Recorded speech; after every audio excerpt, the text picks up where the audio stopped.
ألم نشرح لك صدرك ووضعنا عنك وزرك الذي أنقض ظهرك ورفعنا لك ذكرك فإن مع العسر يسرا إن مع العسر يسرا فإذا فرغت فانصب وإلى ربك فارغب آمنت بالله صدق الله مولانا العظيم وصدق رسوله النبي الكريم ونحن على ذلك من الشاهدين والشاكرين والحمد لله رب العالمين.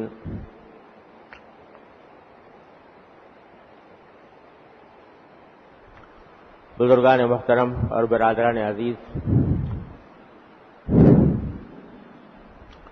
یہ سورہ الم نشرح کی آیات ہیں جو میں نے ابھی آپ کے سامنے تلاوت کی ہیں. کچھ عرصے سے میں نے ان صورتوں کی تشریح کا بیان شروع کر رکھا ہے جو عام طور سے نمازوں میں پڑھی جاتی ہیں، تاکہ ان کا مفہوم کم از کم اجمالی طور پر ذہن میں رہے تو قرآن کریم کے پڑھنے کے دوران، نمازوں کے دوران اس کا استحضار ہو سکے. اسی میں یہ سورہ الم نشرح ہے جس کی اس وقت میں نے تلاوت کی ہے. یہ سورت حضور نبی کریم سرور دو عالم صلی اللہ علیہ وسلم کی فضیلت اور آپ کا عالی مقام بیان کرنے کے لیے نازل ہوئی، اور اس میں ان نعمتوں کا ذکر فرمایا گیا جو اللہ جل جلالہ نے نبی کریم سرور دو عالم صلی اللہ علیہ وسلم پر مبذول فرمائی. پہلے سورت کا میں اجمالی ترجمہ کر دیتا ہوں، پھر اس کے بعد انشاءاللہ اس کی کچھ تشریح عرض کروں گا. الم نشرح لک صدرک، یہ حضور اقدس صلی اللہ علیہ وسلم کو خطاب ہے. کیا ہم نے تمہاری خاطر تمہارا سینہ کھول نہیں دیا، سینے کو کشادہ نہیں کر دیا؟ وَوَضَعْنَا عَنْكَ وِزْرَكَ، اور تم پر سے وہ بوجھ ہٹا دیا، تمہارا وہ بوجھ ہٹا دیا، الذی انقض ظہرک، جس نے تمہاری کمر توڑ رکھی تھی. وَرَفَعْنَا لَكَ ذِكْرَكَ، اور تمہاری خاطر ہم نے تمہارے تذکرے کو بہت اونچا مقام عطا فرمایا. فَإِنَّ مَعَ الْعُسْرِ يُسْرًا، تو یقین رکھو کہ تنگی کے ساتھ آسانی بھی ہوتی ہے، مشکل کے ساتھ آسانی بھی ہوتی ہے. ان مع العسر یسرا، اور دوبارہ اسی کو دہرایا، یقین رکھو کہ مشکل کے ساتھ آسانی بھی ہوتی ہے. فَإِذَا فَرَغْتَ فَانْصَبْ، لہذا اللہ تبارک و تعالی نے جو انعامات آپ پر فرمائے ہیں ان کے شکر کے طور پر جب آپ اپنے فرائض منصبی سے فارغ ہوں، فَانْصَبْ، تو اپنے آپ کو تھکائیے، اللہ کی عبادت میں تھکائیے.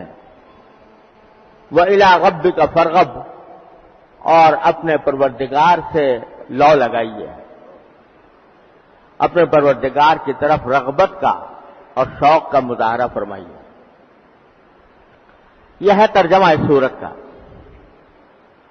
اور سب سے پہلے تو اللہ جل جلالہ نے اس میں نبی کریم سرور دو عالم صلی اللہ علیہ وسلم پر اپنے اس انعام کا تذکرہ فرمایا ہے کہ ہم نے تم سے تمہارے سینہ کھول دیا اور تم سے وہ بوجھ ہٹا دیا جس نے تمہاری کمر توڑ رکھی تھی. یہ در حقیقت حضور اقدس صلی اللہ علیہ وسلم کے نبوت کے مقام پر فائز ہونے کے بعد حضور اقدس صلی اللہ علیہ وسلم کو اس نبوت کی عظیم ذمہ داریوں کا جو بوجھ تھا وہ یہ تھا کہ آپ ذرا تصور کیجئے کہ پوری دنیا گمراہی میں غرق ہے. جس شہر میں آپ پیدا ہوئے ہیں، جس ملک میں آپ پیدا ہوئے ہیں، وہ کفر میں، شرک میں، بت پرستی میں، قتل و غارت گری میں، فسق و فجور میں حد سے گزرا ہوا ہے. پورا ماحول کفر و ضلالت کی اندھیریوں میں بھٹک رہا ہے، اور اس میں تنہ تنہا ایک ذات کو یہ حکم دیا جاتا ہے کہ تمہیں اس سارے ماحول میں، اس سارے معاشرے میں، اس ساری دنیا میں تمہیں انقلاب لانا ہے. ان بگڑے ہوئے لوگوں کو درست کرنا ہے، ان کے عقیدے صحیح کرنے ہیں، ان کے اعمال صحیح کرنے ہیں، ان کے اندر جو غلط عادتیں پیوست ہو گئی ہیں ان کو بدلنا ہے اور تنہ تنہا ہو. اور یہ حکم آ رہا ہے اس وقت جبکہ آپ کی عمر مبارک 40 سال ہو چکی تھی. 40 سال کے بعد عام طور سے انسان کے قوا میں رفتہ رفتہ انحطاط آنا شروع ہوتا ہے. اگرچہ 40 سال عمر کو پہنچنے سے پختگی بھی آتی ہے، سوچ سمجھ بھی پختہ ہوتی ہے، لیکن اس کے بعد پھر انحطاط کا دور آتا ہے، قوا مزمحل ہونے لگتے ہیں رفتہ رفتہ. تو اس ایسے موقع پر جبکہ آپ کی عمر 40 سال ہے اور اب قوا کے بظاہر انحطاط کا وقت آنے والا ہے، اس وقت میں اتنی عظیم ذمہ داری سرکار دو عالم صلی اللہ علیہ وسلم کو سونپی جا رہی ہے، اور تنہ تنہا دنیا کے اندر کوئی ظاہری اعتبار سے کوئی مددگار بھی نظر نہیں آتا. اس وقت میں یہ ذمہ داری آپ کے اوپر ڈالی گئی ہے، تو اس ذمہ داری کا کتنا بوجھ ہوگا، کتنی اس کی مشقت معلوم ہوتی ہوگی کہ میں کس طرح اس ذمہ داری کو نبھاؤں گا. چنانچہ سورہ اقرا کی تفسیر میں پہلے عرض کر چکا ہوں کہ جب سرکار دو عالم صلی اللہ علیہ وسلم پر پہلی وحی نازل ہوئی ہے تو ذمہ داری کے اس عظیم احساس سے آپ کو جاڑا چڑھا ہے، بخار ہو گیا. اور جب آپ گھر تشریف لائے تو حضرت خدیجہ الکبریٰ رضی اللہ تعالی عنہا آپ کی اہلیہ محترمہ، ان سے فرمایا کہ زملونی زملونی، مجھے چادر اڑاؤ، مجھے چادر اڑاؤ. جاڑا چڑھ گیا. تو اتنا سخت بوجھ سرکار دو عالم صلی اللہ علیہ وسلم پر تھا. بوجھ کیا کیا ہوں گے؟ ایک طرف اس بات کا بوجھ کہ اللہ جل جلالہ کے احکام کو ٹھیک ٹھیک سمجھنا، اس کے تمام ابعاد پر غور کرنا اور اس کے تمام مقتضیات کو سوچنا. یہ میں تنہا کیسے انجام دوں گا؟ جو وحی مجھ پر نازل ہو رہی ہے اس وحی کے معنی بھی، اس کو الفاظ کو بھی محفوظ کرنا ہے، اس کے پڑھنے کے طریقے کو بھی محفوظ کرنا ہے، اس کے معنی کو بھی محفوظ کرنا ہے، اس سے جو جو احکام نکلتے ہیں وہ احکام بھی یاد رکھنے ہیں. اور آپ امی ہیں، لکھنا آپ، اللہ تعالیٰ نے یہ ایک معجزہ دکھایا تھا سرکار دو عالم کی ذات مبارک کے ساتھ صلی اللہ علیہ وسلم کہ آپ کو امی بنایا تھا. یعنی نہ آپ پڑھتے تھے نہ لکھتے تھے، جو کچھ تھا وہ حافظے میں تھا اور دل میں تھا. تو قرآن نازل ہو رہا ہے، اللہ تعالیٰ کا کلام نازل ہو رہا ہے، اور اس کو محفوظ بھی کرنا ہے، اس کو یاد بھی رکھنا ہے. اگر کوئی عام آدمی ہو تو جو کچھ ایک مرتبہ سنا اس کو کاغذ پر لکھ کر پھر اس کو یاد کرے، لیکن نبی کریم صلی اللہ علیہ وسلم نہ لکھتے ہیں نہ پڑھتے ہیں. لہذا لکھ کر یاد کرنے کا کوئی سوال نہیں، صرف کان سے سن کر جو کچھ سنا گیا ہے اس کو محفوظ رکھنا ہے۔ اب آپ ذرا اندازہ کیجئے کہ قرآن کریم جب کوئی حفظ کرنے بیٹھتا ہے تو بہت اچھا یاد کرنے والا ہو تو 2.5-3 سال کم از کم لگتے ہیں اس کو یاد کرنے میں، لیکن حضور اقدس صلی اللہ علیہ وسلم کے سامنے کتاب نہیں، آپ پڑھ نہیں سکتے، آپ لکھ نہیں سکتے، اور بعض اوقات آیات، بہت ساری آیات ایک ساتھ نازل ہوئی۔ مثلا بعض روایتوں میں آتا ہے کہ سورہ انعام پوری کی پوری ایک مرتبہ نازل ہوئی تھی۔ سورہ انعام تقریباً 1.5 پارے کے اوپر مشتمل ہے، وہ ایک ساتھ نازل ہوئی، تو اس کو یاد بھی رکھنا ہے، اس کے الفاظ یاد رکھنے ہیں۔ پھر الفاظ قرآن کریم کے ایسے ہیں کہ ان کو پڑھنے کا ایک خاص طریقہ مقرر ہے، یہ نہیں کہ جس طرح چاہا پڑھ لیا، اور وہ طریقہ وہ ہے جو جبریل امین علیہ السلام نے جس طرح پڑھا سرکار دو عالم صلی اللہ علیہ وسلم کے سامنے۔